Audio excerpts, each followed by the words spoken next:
Hindi porket nakapasa ka sa call center ay 100% sure ka na makakapag-calls ka. Paano kung sabihin ko sa iyo may mga bumabagsak sa training, sa nesting, at hindi na umaabot sa regularization? Make sure na matapos ito hanggang dulo dahil sasabihin ko sa inyo mamaya yung number 1 rule, yung pinaka-importante para ma-make sure natin na 100% makakapasa ka sa training, sa nesting, hanggang ma-regular ka. Kaya kung bago ka lang dito at gusto mo rin ng mga ganitong uri ng content, don't forget to like this video at i-click yung subscribe button at yung notification bell para updated ka sa mga videos ko. Libo-libo na nakapasa sa YouTube channel ko at gusto kong mangyari ikaw na ang susunod. Tandaan mo kung wala naniniwala sa'yo si Kuya Rene Boy, naniniwala ako na makakapasa ka dyan sa company na ina-upload mo. Before we start, shoutout sa nanalo ng 500 Gcash sa nakaraang video ko. Kung gusto mo rin manalo, comment sa baba kung gaano ka pogi si Kuya Rene Boy. Without further ado, let's get started. Thank you for calling customer service.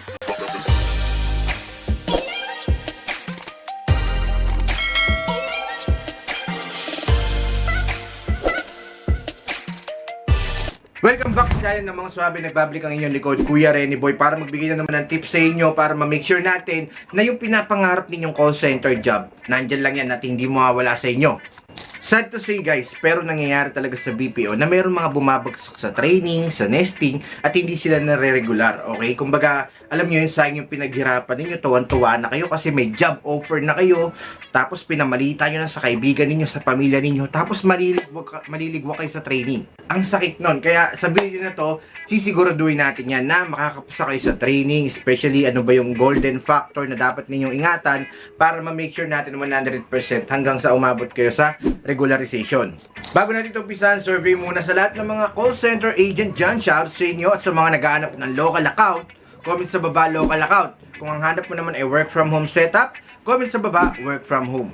So alam ko na inip ka na at hindi ko na ito patatagalin. Number 6 natin sa listahan na makakatulong sa inyo para makapasa kayo sa training ay get some rest, okay? Get some rest guys, magpahinga kayo. Pag alam nyo may training kayo, ilaan ninyo yung oras ninyo, yung katawan ninyo, yung energy ninyo, yung immune system ninyo sa training guys. Huwag na kayong gumawa ng mga dirty habits, huwag na kayong maglaan ng oras sa barkada masyado or sa, alam nyo yun, kung alam nyo hindi pa kayo ganun ka-confident na makakapasa kayo sa training, kailangan ninyong ingatan yung kalusugan ninyo. Okay, malalaman ninyo sa mamaya sa number 1 kung bakit napaka-importante na dapat kondisyon kayo kapag nasa training kayo. Okay? So yon, get some rest, magpahinga kayo guys. Mag-alat kayo ng oras para sa inyong pahinga, sa tulog, para kapag umahatid kayo ng training nyo sa call center ay kondisyon na kondisyon yung katawan ninyo. Number 5 sa listahan guys, follow EOP, English Only Policy. Okay, kailangan lagi tayo nagsasalita ng English kasi ito talaga yung dapat nating practicein. Hindi naman dahil sa nagayayabang tayo na marunong na tayo mag-English, ganyan-ganyan, para lalo pa tayo mag-improve sa sarili natin. Para ma-enhance natin lalo yung English communication skills natin, which is na sobrang kailangan natin kapag nakikipag-usap na tayo sa mga foreigner. So, mas maganda during your training guys, kapag nandiyan yung trainer ninyo, i-follow ninyo yung rule na yan. Kapag ikaw na yung magsasalita sa harapan or makikipag-usap ka sa mga teammates mo, may debate kayo, dapat gumamit tayo lagi ng English language. Pero kung napapagod ka na mag-English, okay lang yan kasi during your break time naman, kasama mo na yung mga wave mates mo or yung mga friends mo, yan, pwede na ulit kayo mag-Tagalog. Pero as much as possible, talagang nire-recommend ko kayo na mag-English. Alam nyo, huwag niyong papansinin kahit sabihan kayo ng mga tenured, ano ba yan, nag-English sa elevator, nag-English sa pantry, huwag niyong papansinin, okay? Focus lang kayo sa goal ninyo kasi para sa sarili nyo rin yan. Para mas lalo kayo mag-improve at lalo ninyo ma-enhance yung mga English communication skills ninyo. Number 4 sa listahan guys na makakatulong sa inyo para makapasa kayo sa training, be attentive.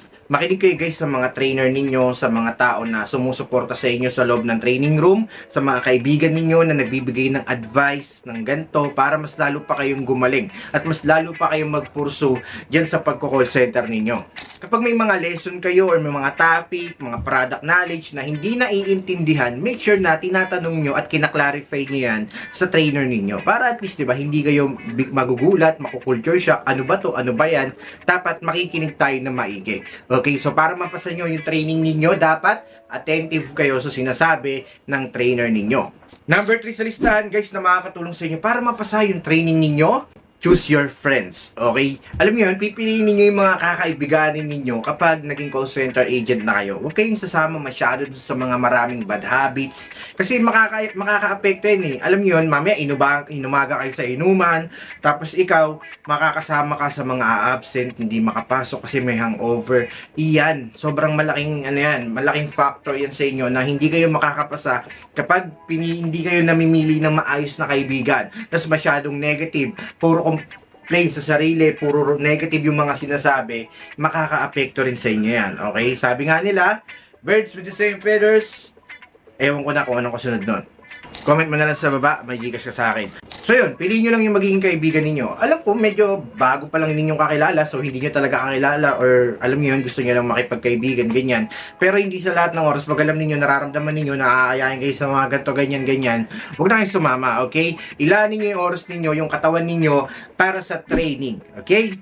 Number 2 sa listahan, guys, para makapasa kayo sa training, take down notes. Okay, disclaimer guys, hindi lahat allowed po na mag-take down notes habang nagkaklase. Kasi may mga, alam niyo yun, parang card-related na mga account or mga bank-related, bawal po sa kanila talaga yung ballpen at yung papel or kahit anong uri ng panulat.